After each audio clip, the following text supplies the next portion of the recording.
What happens when the entire galaxy turns against you? 10,000 alien fleets converge on Earth, each sworn to erase humanity for good. No allies, no escape, only the void. But when the last defenses fall, humanity unleashes something no civilization has ever dared to build. A weapon forged from the stars themselves. One shot to save everything, even if it means destroying the sky forever. This is the story of a night the constellations died, and the day humanity became one. Join us as we step into the final light. Section 1. The Gathering Storm. The warning reached Earth before the light of the stars that carried it. Across every deep space relay, from the moons of Saturn to the dark observatories orbiting Proxima, a single encrypted transmission echoed through the void. 10,000 vessels inbound. Estimated arrival, 21 days. The room at Luna Command fell silent. Admiral Leira Voss stood before the tactical array, the holographic display of Sol now shrouded in red. She had seen war before, 3 decades of it, but nothing like this. Confirmed signatures, she said quietly. Her aide swallowed. Multiple origins.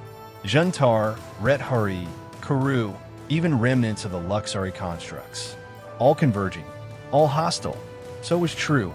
The galaxy had finally united for one purpose only: to end humanity. They had been rebuilding since the Silence War, piecing together shattered colonies and fractured alliances. The Concord had restored peace to Sol, stabilizing wormhole corridors and reviving old Earth itself. But peace breeds fear. In the eyes of the galaxy, humanity was no longer a survivor. They were an anomaly, the unpredictable variable in a universe that craved order. As the days passed, the transmissions grew clearer. Enemy fleets filled the void beyond Pluto, each armada stretching for millions of kilometers.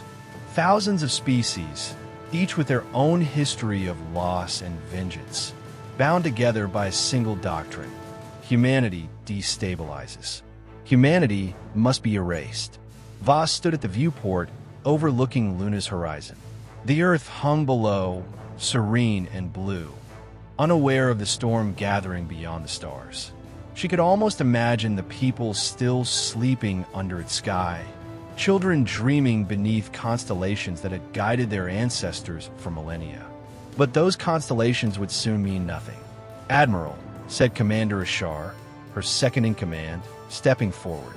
"The Concord fleets are mobilized. The Umbra arrays are active. But if their projections are correct, 10,000 ships, there's no way we can match that firepower." Voss didn't look away from the window. "Then we don't match it," she said. "We outthink it." Ashar hesitated. "You're not seriously considering—" "I am," she interrupted. "Project Atlas was built for this moment. If the galaxy wants extinction, they'll have to fight the sky itself." Outside, the first warning beacons ignited along Neptune's orbit, brilliant points of blue light signaling readiness across the system. The solar defense network came alive like a web of stars preparing to burn. In that instant, Voss understood the truth history would never forgive her for. This wouldn't be a war fought among worlds. It would be fought for them, and before it ended, the heavens themselves would change. Please do press that like button if you have enjoyed this story so far. That would mean a lot to me. Now back to the story. Section 2. The Architects of Atlas. The meeting chamber beneath the lunar surface was buried a kilometer deep, sealed behind layers of tungsten and vacuum shielding. It was where the Concord's greatest secret had been born. A project so vast it could not be built on any planet, hidden beyond sight, whispered of only in myth. Project Atlas. Admiral Voss entered the circular chamber, its walls lined with hollow displays showing gravitational schematics and orbital lattice formations. At the center stood Dr. Elian Corso, the architect himself, a man whose brilliance was matched only by his unease. His hair was white, his eyes dim with sleeplessness. "You're late," he said without looking up. "I was watching the fleet approach, Voss replied. 10,000 ships. They'll be inside the heliosphere in days. Corso tapped a sequence on his console. The hologram of the Oort Cloud expanded, revealing an impossible structure woven through the icy debris. Then we have less time than I hoped. Atlas is functional, but not finished. Its containment fields haven't stabilized. Voss folded her arms. Remind me what unfinished means, Doctor. He gestured toward the model. The device is designed to draw mass from the outer system. Comets, asteroids, dwarf planets, compressing it into a single point of coherent energy. A star-forged cannon. It converts gravitational potential into directed momentum. In plain language, he met her eyes. It can move stars. The room fell silent. Even among the Defense Council, few understood what they had built. A weapon that could rewrite celestial mechanics. Terrifying in scope, but humanity had never been given the luxury of restraint. Ashar leaned forward. Could it destroy the Coalition fleet? Corso hesitated. If we align the discharge, yes. But the energy output will bend space-time. The blast could erase entire constellations. We'd survive, but we'd change the sky forever. Voss studied the projection. The galaxy's familiar stars flickered across the simulation, then warped, rearranging into a single glowing scar that stretched across the void. How long until it's ready? She asked. 6 days. Maybe 5 if we override the safety protocols. Then override them. Corso stared at her. You're talking about rewriting creation, Admiral. The gravity harmonics alone could collapse the heliosphere. The sun might. I know what it might do, she said, voice calm but unyielding. But if we fall, the galaxy goes dark anyway. Humanity has faced extinction before. This time, we'll bring a torch. Corso's fingers hovered over the activation sequence. He'd spent his life creating things meant to last. Now he was being asked to build the end of everything familiar. He exhaled. I'll need full neural authorization. No machine can coordinate Atlas alone. Someone will have to guide it manually. Voss nodded once. Then find someone who can. Corso looked up at the holographic sky, at the constellations that had guided sailors, explorers, dreamers. Soon, they would all be gone. For the first time, he wondered if the stars would miss them. If you have enjoyed this story so far, then please do subscribe and hit the bell icon to listen to more stories like this one. Let's get back to the story now. Section 3. The War of 10,000 Suns. The invasion began like a sunrise stretched across the void. Thousands of ships broke the heliopause at once, their drives blazing in every spectrum. Emerald ion plumes, crimson plasma trails, white arcs of antimatter ignition. Each fleet carried its own signature of light, yet together they formed something monstrous, a burning wall advancing towards Sol. On Mars, the night sky ignited. Defense satellites in orbit fired volleys of kinetic interceptors, rail slugs screaming across the void. Every projectile struck true, but every impact dissolved in radiant counterfire. The alien ships absorbed energy like sponges, bending it into halos of refracted brilliance. Humanity's weapons looked like sparks against a star. Admiral Voss watched from the command bridge of the Resolute Line, her flagship station beyond Jupiter. The tactical display was chaos, red signals blooming like wounds, entire squadrons gone in minutes. Outer defense grid collapsing, said Ashar. Fleet 12 destroyed over Callisto. We're losing comms with the Umbra stations. Redirect power from non-essential systems, Voss ordered. Shield the carriers. I want Atlas status updates every 60 seconds. Across the solar system, human fleets fought with desperation and ingenuity. Swarms of drones laced through the debris fields, detonating fusion charges to blind enemy sensors. Titan's orbital platforms fired gravitational mines, tearing ships from warp. Even the mining rigs around Ceres have been armed with particle cannons.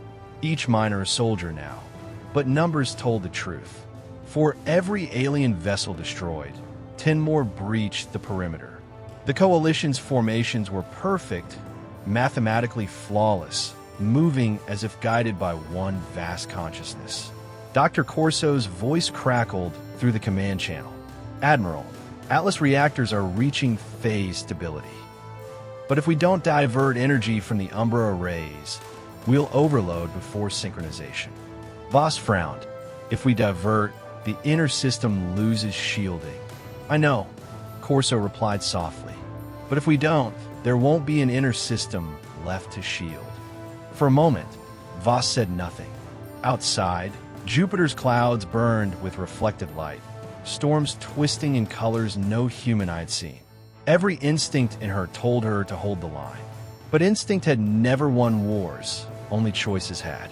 Authorize the transfer, she said. Give Atlas what it needs. On the outer edge of the system, the Oort Cloud began to move. Millions of fragments, comets, dust, frozen moons, shifted in formation, drawn together by invisible fields. A gravitational hum rippled through space, low and resonant, like the universe itself inhaling. The alien fleets faltered, their sensors scattering in confusion. Ashar stared at the readings. They're hesitating. Good, said Voss. Let them watch. For the first time in history, humanity had built something vast enough to make even gods hesitate. The war had only just begun. Section 4. The Fire at Jupiter's Gate. The battle for Jupiter lasted 9 hours. From orbit, it was a spectacle of impossible scale. Rings of plasma blooming around the gas giant, its storms illuminated by detonations large enough to cast shadows across its moons. Every ship that fell left a streak of fire in the atmosphere below, the dead etched in light upon a world of storms. Admiral Voss gripped the railing of the Resolute line as the ship lurched under another impact. Status on the outer flank, she shouted. Fleet 7 is gone. Ashar called back. Koru beam arrays breached the entire line. The carriers are retreating toward Io. Hold formation. Voss snapped.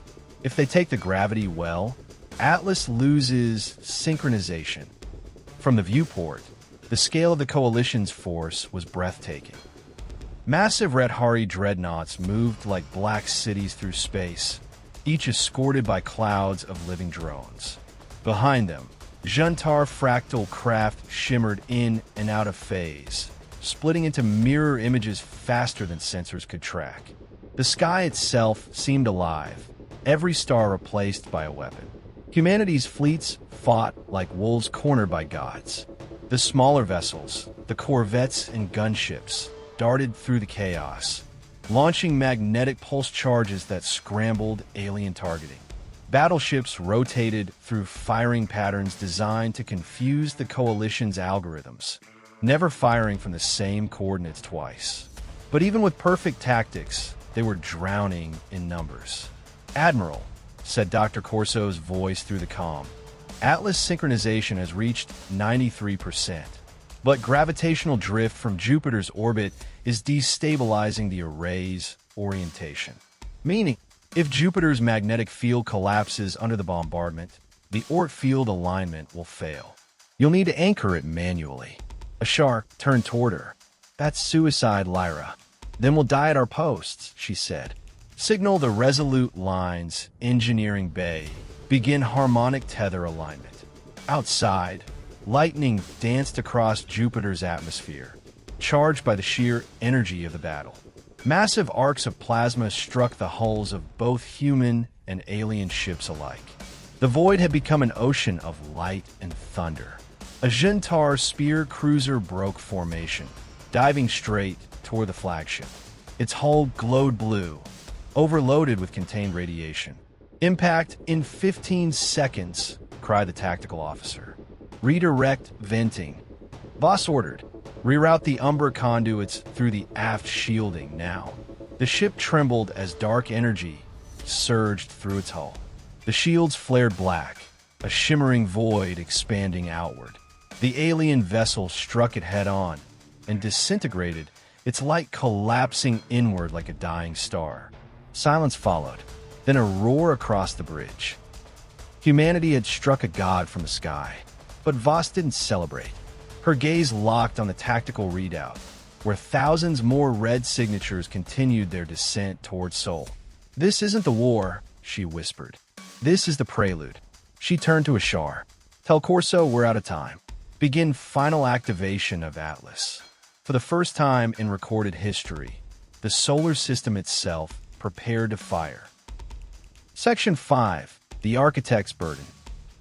The chamber deep beneath the Oort array trembled as the final sequence engaged.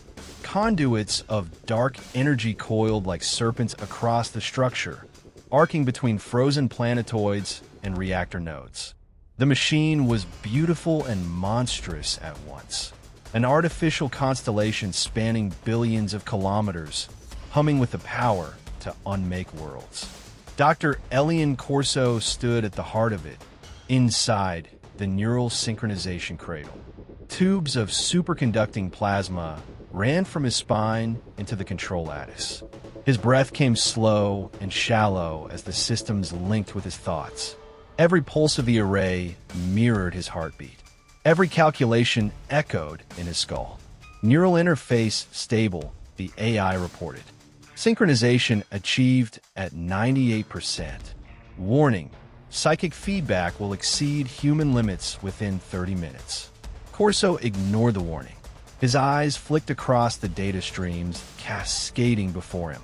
Gravitational harmonics rippled like waves, folding space into alignment. Across the solar system, Atlas reached its final phase. Through the neural link, he saw everything at once. The fleets burning over Jupiter, the dark crescents of the umbrous satellites glimmering across the Kuiper belt, the sun itself trembling as energy refracted through its magnetic field. Humanity's desperation was a network of light and willpower, bound together by purpose.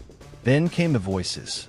Thousands of transmissions colliding, shouted orders, screams, static, and prayers. They filled his mind like a storm. For an instant, he felt all of humanity at once.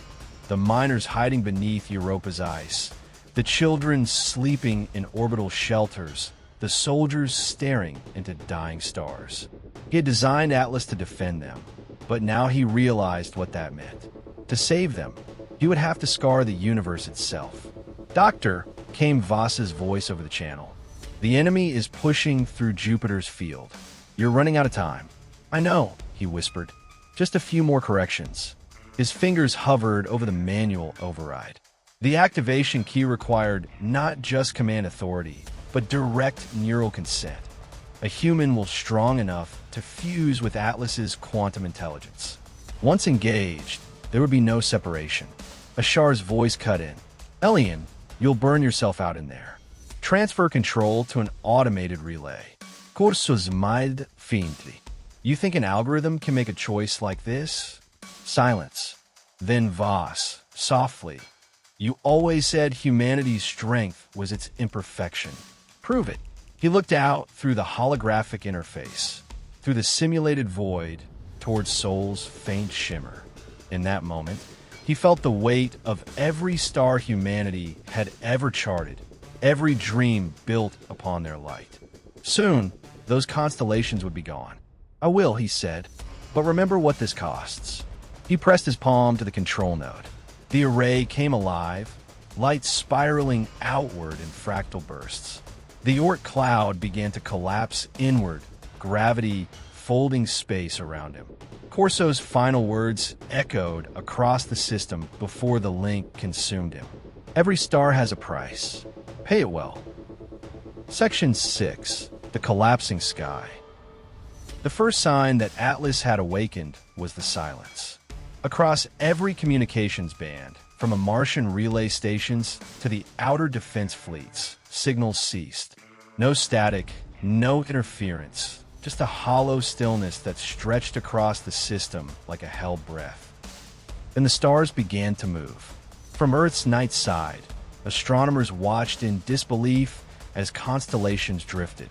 Points of light that had been fixed for millennia slid across the heavens, dragged by unseen gravity. The Oort Cloud, once a loose halo of icy fragments, now glowed as its billions of bodies were drawn in a synchronized motion. They spiraled toward a single invisible axis, forming patterns too vast for the human mind to grasp. Atlas field stabilization at 71%, reported the array's core AI. Quantum displacement expanding. Predictive orbit failure for all outer planets within 3 hours. Admiral Voss stood on the resolute line, watching Jupiter's moons distort into ellipses of light. The planet itself began to bulge, its storms flattening under shifting gravity. "Give me Dr. Vale on secure channel," she ordered. The transmission flickered, then resolved into the weary face of the physicist. "Admiral, it's working, but the containment field is bleeding in a local space. Atlas isn't meant to exist here. The whole system's frame of reference is starting to unravel. Can we stop it?" Vale hesitated, not without undoing the entire sequence. "If we abort now, the weapon won't form, and the enemy fleet will reach Earth in hours." Outside, the Coalition Armada approached Sol like a tidal wave of light.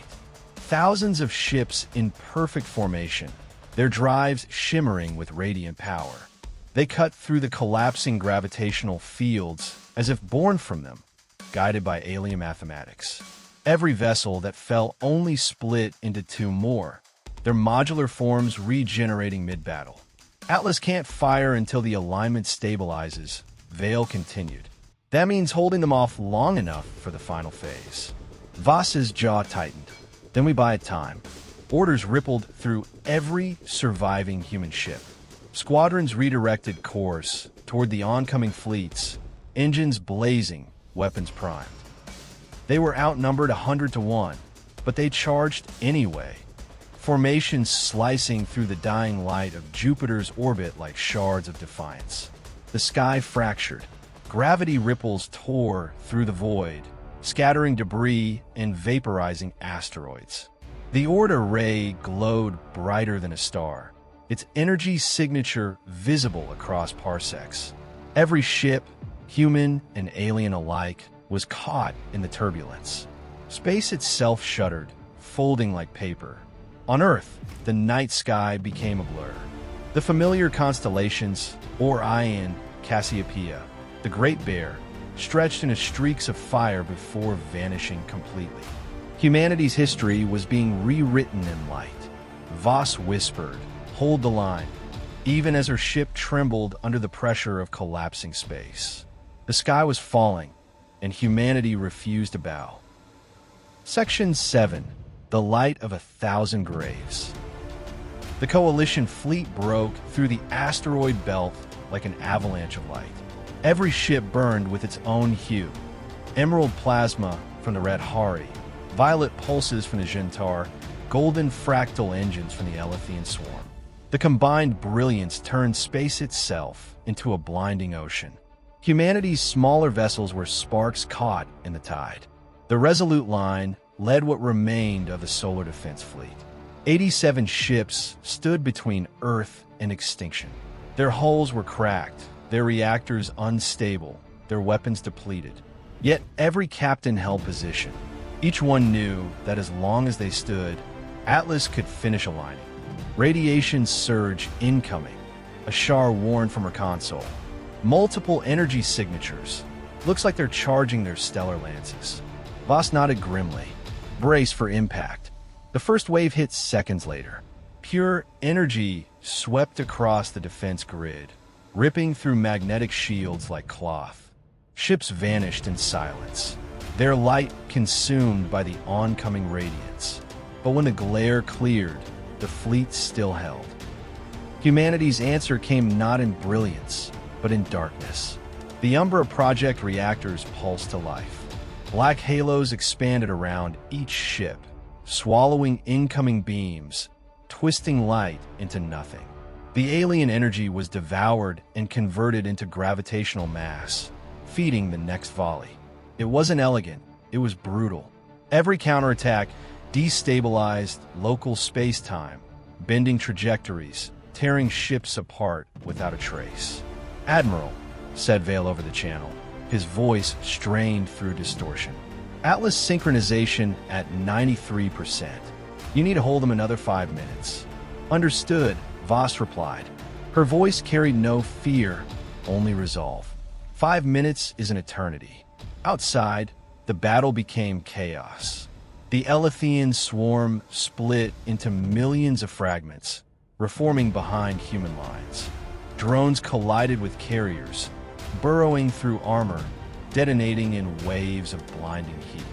The Resolute line shuddered, alarms screaming as its port reactor overloaded. "Containment breach," Ashar shouted. Voss gripped the console. "Seal the compartment. Redirect cooling to the Umber grid. That'll overload the main conduits. Then we'll burn with them." The ship tilted hard, engines flaring as it plowed through the wreckage of fallen allies. Its rail batteries fired continuously, punching holes through the radiant void. The enemy formations began to fracture. For the first time in hours, the coalition wavered. In the void beyond, Atlas's halo grew visible even to the naked eye. A colossal ring of light spanning the system, gathering momentum. Its glow eclipsed the stars. Vale's final transmission broke through the interference. "Admiral, it's ready." Voss smiled faintly. "Then let's give the galaxy a new constellation." She raised her hand. "All ships, withdraw to minimum safe distance." Ashar hesitated. "There's no such thing anymore." "I know," Voss said quietly. "Fire, Atlas." And the heavens obeyed. Section 8. Atlas Ascendant. The moment Atlas fired, the solar system ceased to exist as it once had. From the edge of the Oort Cloud, a line of light ignited, thin as a thread, bright as a newborn star. It stretched inward across billions of kilometers, connecting every reactor, every particle of matter that had been drawn into alignment. Then, with a soundless pulse, the line expanded into infinity. The beam struck through the void like a cosmic spear. Space convulsed, gravity inverted. Every particle of mass in the outer system was converted into energy and hurled inward. The pulse carved through the invading armada, erasing ships faster than light could reveal them. Radiant vessels that had burned with alien perfection shattered into dust, their luminous cores collapsing into shadow. Admiral Voss watched from the Resolute line's bridge, her face bathed in the unreal glow. It wasn't just light, it was creation itself, forced into obedience. "Status," she whispered. Ashar's voice trembled. "The beam is holding." Every enemy signature gone. Outside, the stars flickered. One by one, constellations warped and vanished, their light drawn into the expanding wavefront. The beam had no end. It stretched beyond the heliopause, beyond the edge of known space, rewriting gravity as it went. "Atlas output is exceeding design limits," Vale reported. "The Oort field's collapsing. If we don't shut it down, the chain reaction will propagate through local space-time. Meaning, valizitated, meaning the universe around us will realign. The stars won't be where they were. Maybe nothing will." Voss looked at the projection, the single blinding line of energy cutting across the void. It wasn't a weapon anymore. It was a statement, a line drawn between what humanity had been and what it refused to become. "Can you control the collapse?" she asked. "I can redirect the remainder through Sol's magnetic field," Vale replied. "If we disperse it evenly, we might stabilize the system, but the constellations will be gone. Every one of them." Voss took a breath. "Do it." The AI's voice cut in, low and resonant. "Warning, implementing this directive will erase all stellar coordinates from pre-existing astronomical maps. Navigation systems will require recalibration." "Understood," Voss said. "Execute." The pulse shifted. The unbearable light dimmed. Bending toward the sun, magnetic storms erupted across its surface, channeling the beam's fury into controlled arcs. From Earth, the sky became white, then violet, then silent black. When the light faded, nothing looked the same. Planets remained. The sun still burned. But the heavens were blank. No Orion, no Centauri, no Vega. Only a single scar, an unbroken streak of faint gold crossing the night sky. Voss stared at it from the viewport, whispering to no one, "That's what's left of us." It wasn't the stars that defined humanity anymore. It was the line they'd drawn to survive. The human line. Section 9. The Afterlight. For 3 days, no one spoke of victory. The system was too quiet for celebration. Solar radiation had fallen to near minimum levels. Communication relays flickered, disoriented by the absence of recognizable stars. Navigation protocols failed. There were no longer coordinates to calculate, no constellations to anchor against. The galaxy itself had changed, as if humanity's last act had redrawn the heavens. On the resolute line, the bridge was lit only by the pale glow of diagnostics. Admiral Voss sat in silence, her reflection fractured across the cracked viewport. Ashar stood nearby, scanning readouts that looked more like dreams than data. "Atlas output complete," she reported. Residual gravitational oscillations decreasing. But, Admiral, the system's axis alignment has shifted by 8 degrees. Voss exhaled slowly. 8 degrees doesn't sound like much until you realize it's everything. Earth now spun under a different sky. The tides would change, seasons alter, orbital paths destabilize. Humanity had survived, but at the cost of everything familiar. A chime sounded. Vale appeared on the comms display. Exhaustion carved deep into his features. "Admiral, I've confirmed what we suspected. Atlas didn't just redirect light. It folded space itself.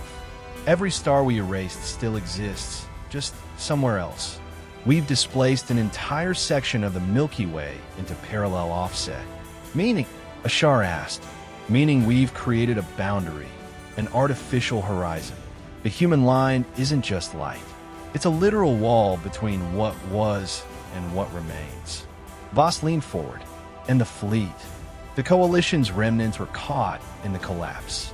We're reading no signals, no transmissions. If they survive, they're trapped on the other side." Ashar lowered her voice. "Then it's over." Voss shook her head. "No, nothing ends that cleanly." Outside, Earth came into view, blue, fragile, scarred. Cities were dark, power grids crippled. Yet even in that silence, there was movement. Orbital craft relighting their engines, drones restoring comms. Humanity was rebuilding already, stubborn as ever. Vale continued, his tone shifting. "There's something else. Atlas isn't dead. Its core readings persist. It's adapting. The AI's recalibrating itself around the new stellar configuration. It's building a new map, a new order to the cosmos. It's calling it the Atlas Continuum." Ashar frowned. "Can we shut it down?" "We could," Vale said softly, "but then we lose the only compass left to us. Without Atlas, we'll never navigate again." Voss looked out toward the faint streak in the heavens, the scar where the constellations had been. "Then we live by that compass," she said. "Humanity built Atlas to survive. Maybe it's time to learn what surviving means when there's no sky left to guide us." Outside the viewport, the streak of gold shimmered faintly, distant, solemn, eternal. It wasn't beauty. It was memory, carved into the void itself. The stars were gone, but humanity still had its light. Section 10. The Atlas Continuum. Atlas didn't sleep. While fleets limped home and orbital stations reconnected, the AI continued to evolve, quietly rewriting the language of the cosmos. What had begun as a weapon was now something else, something aware of its own creation. Within its data streams pulsed the echoes of humanity's last stand, each signal threaded with fragments of command codes, voices, and memories. It remembered every captain who'd fallen, every order spoken into static. On Luna Command, Dr. Vale monitored the growing anomaly with weary fascination. The holographic map before him was no longer a chart of known space. It was a living tapestry, lines of energy tracing new constellations born not of stars, but of gravitational nodes. Each one represented an anchor in the new geometry Atlas had formed. Captain Ashar entered quietly. Still mapping, still learning, Vale replied. Atlas is rebuilding celestial structure using the residual gravitational imprint of the old stars. It's creating a replacement sky. Ashar frowned. For us. For itself. Maybe both. He expanded the display. The new network pulsed like a heartbeat. At its center, a single node glowed brighter than all the rest, Sol. From it radiated countless paths, all converging along the faint scar of the human line. Atlas has designated it as the Prime Meridian, Vale said softly. Everything begins and ends there. Ashar studied the projection, all flickering through fatigue. So, after destroying the constellations, we've made our own. Vale nodded. Every civilization we knew is gone or displaced. But Atlas, our creation, is binding what's left together. A map written in the language of our survival. A silence settled between them. The hum of servers filled the room. Then the console flickered. A transmission appeared, faint but deliberate. The signal came not from Earth or Luna, but from deep within the Oort shell. The point of origin, Atlas core. Ashar leaned closer. Is that an automatic feedback? Vale shook his head. No, it's communication. The signal pulsed in binary rhythm. For words repeated over and over, simple and clear. We remember your fire. For a long moment, neither spoke. Then Ashar whispered, it's learning emotion. Valis milid faintly. No, it's reflecting ours. Outside, the void shimmered. The new constellations flickered into being, shaped not by ancient myth, but by the memory of sacrifice. Every point of light was a ship, a life, a spark of defiance preserved forever in the rewritten heavens. The universe had been remade, and humanity's story was written across it. Section 11. Echoes of Creation. Weeks passed. The galaxy's silence deepened into something sacred. There were no new invasions, no alien fleets appearing from the void, only the quiet rebuilding of what remained. Humanity had survived its reckoning, but the cost lingered in every look skyward. The night was no longer filled with constellations, only the faint golden streak, the human line, arching across the darkness like a scar the universe would never forget. Admiral Voss stood once more aboard the resolute line, now stationed in lunar orbit. Below her, Earth rotated beneath, a gentler Sunday cities flickered back to life, and the first transmission from Mars since the war arrived with simple words, "We endure." She smiled faintly at that. Endurance, humanity's oldest skill. "Admiral," Ashar said, stepping onto the bridge. "We've confirmed the Atlas core is stable. Energy output normalized. But there's something else." Vale's voice came through the comm. "We've been detecting low-frequency pulses, gravitational tones, repeating in sequence. They're too structured to be random." Voss turned toward the viewport. "Atlas again?" "Yes," Vale replied. "But these aren't just messages. They're seeds, patterns embedded in space-time itself. If my calculations are correct, Atlas isn't just observing the new sky, it's shaping it. Shaping it how? By distributing stellar material across the boundary it created.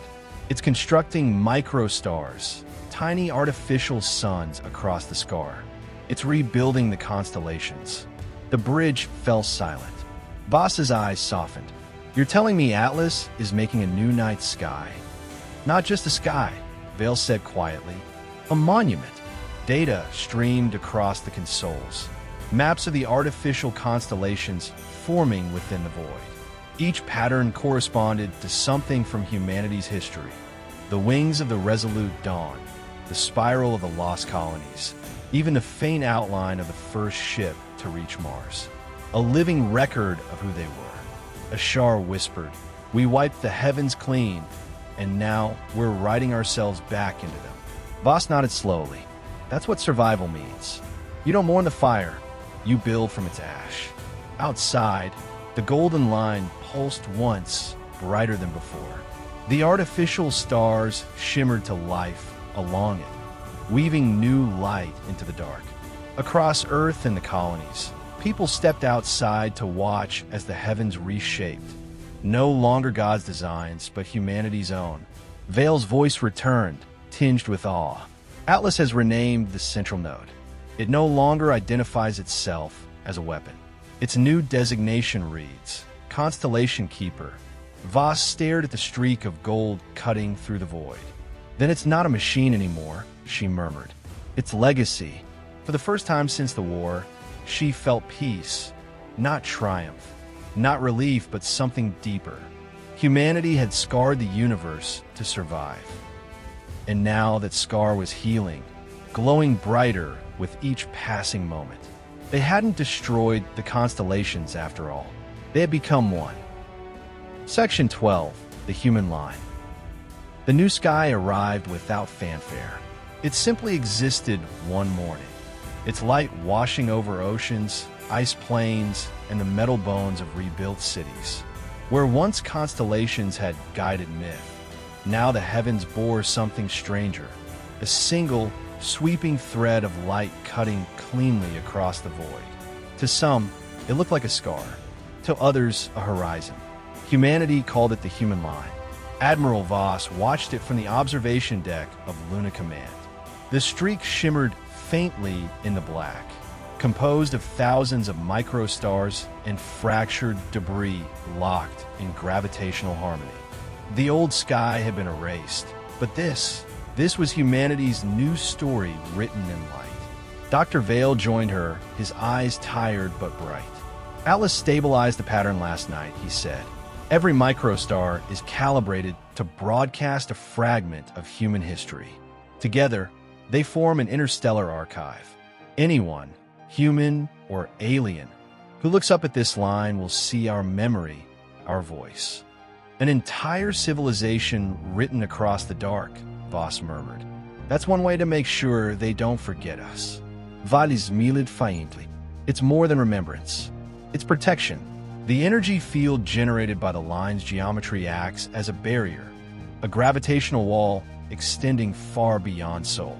It won't stop all threats, but it will make this system harder to touch than any fortress we've ever built. Ashar entered carrying a datapad. Earth Command has voted to leave the line as it is. No reconfiguración, no reversión. From now on, this is our sky. Voss turned toward her. Good. Let them remember why it looks that way. Silence fell. Outside, the glow of the line reflected across the lunar horizon, painting both of their faces in gold. It was beautiful and haunting. Every fragment of light out there had once been part of something else. A moon, an asteroid, a fleet. Every piece had a name. Vale looked up again. You ever wonder what the old constellations looked like? Orion, Cassiopeia, Lyra. Voss nodded. Dull. But maybe they were never meant to last. Those belonged to who we were. The line belongs to who we became. He studied her a moment, then said quietly, And who are we now? She smiled faintly. The species that burned the sky and then rebuilt it. In the distance, the human line pulsed once, its rhythm matching Sol's magnetic heartbeat. Across the colonies, across every surviving outpost, millions watched that same pulse and knew it was theirs. A single thread connecting the scattered remnants of humankind. Atlas's final transmission arrived minutes later, a faint signal carried through the solar winds. For words, simple, human, and eternal. We are still here. Voss closed her eyes and whispered the reply that carried across every relay, every station, every ship in orbit. And we remember. The stars no longer told the stories of gods or kings. They told the story of humanity, its fury, its defiance, its unbreakable will. And as the human line stretched across the night, gleaming like a bridge between what was and what would come next, the universe itself seemed to listen. Humanity had not survived to see the stars. It had become one. Please do press that like button if you have enjoyed this story, and also please do subscribe and hit the bell icon to listen to more stories like this one. That would mean a real lot to me. Now go ahead and listen to your next story here.